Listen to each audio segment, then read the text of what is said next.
Welcome to the only daily podcast focusing on compliance news of the day. Each morning, start your day with a cup of coffee and Tom Fox, the voice of compliance, to hear about 4 of the top compliance, corruption, or leadership stories you will need to start your day.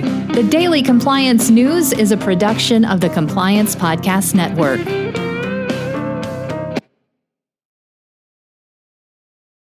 Look, 2020 has proven to be the year of many things, and the same for 2022.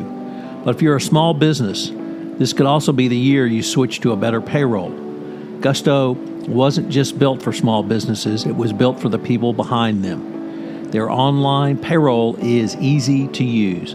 Gusto can automatically calculate paychecks and file all your payroll taxes, which means you have more time to run your business.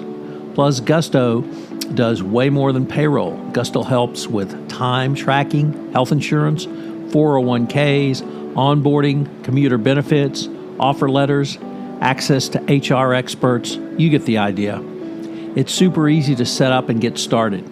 If you're moving from another provider, they can transfer all your data for you.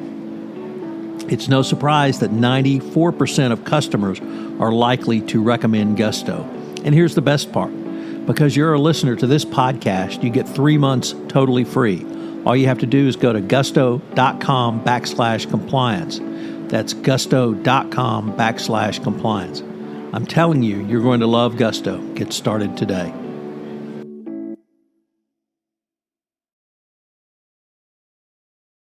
The Daily Compliance News for August 28, 2021, the Hedonistic Altruism Edition. And we begin with that story by asking first, what is the question? Or rather, what is hedonistic altruism? Well, it's explained in the New York Times Corner Office feature this weekend, where Ethan Brown, the founder of and CEO of Beyond Meat, talks about his moral and environmental priorities. He contends there are several benefits to consuming plant-based foods instead of animal meat. Obviously, it leads to fewer greenhouse gas emissions, fewer natural resources being consumed, and better health. And he also has a more personal reason. He would rather not be responsible for the death of animals. So it's a really interesting article. I would encourage all of you to read it, certainly every compliance practitioner. And it puts a spin on morality that we do not often hear in the corporate world. But for me, the key is you can be both moral and a capitalist. So many people don't think you can, but I'm one that does. Next up, from Dylan Tokar at the Wall Street Journal Risk and Compliance Journal, he writes about companies penalizing employees for not having COVID vaccines, and specifically Delta Airlines, which put a surcharge on health insurance premiums for employees who refuse to get vaccinated.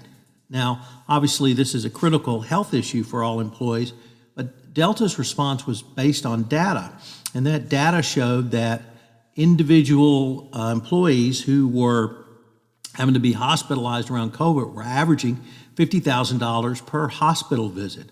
So this is a somewhat complicated area under the Affordable Health Care Act and numerous anti-discrimination laws. Nevertheless, the basis for Delta's program shows that you can have a surcharge if it's rationally based and, of course, documented. So kudos to Delta for stepping up and penalizing those who are putting us all at risk by refusing to get vaccinated.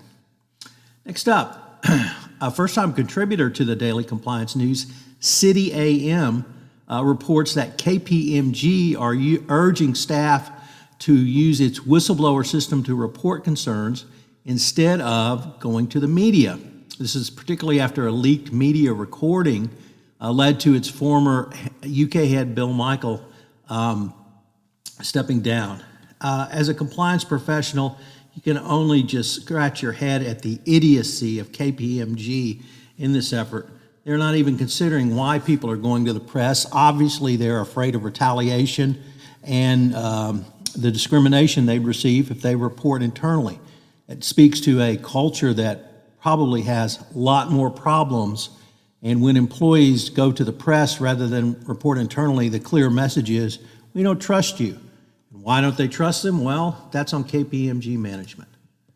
And our final story is very unique in the corporate world, as T-Mobile apologizes for the security breach it recently had.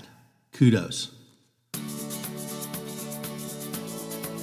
The Daily Compliance News is a production of the Compliance Podcast Network and a proud member of C-Suite Radio. Thanks so much for listening. I hope you'll join me again tomorrow. This podcast is a part of the C-Suite Radio Network. For more top business podcasts, visit c-suiteradio.com.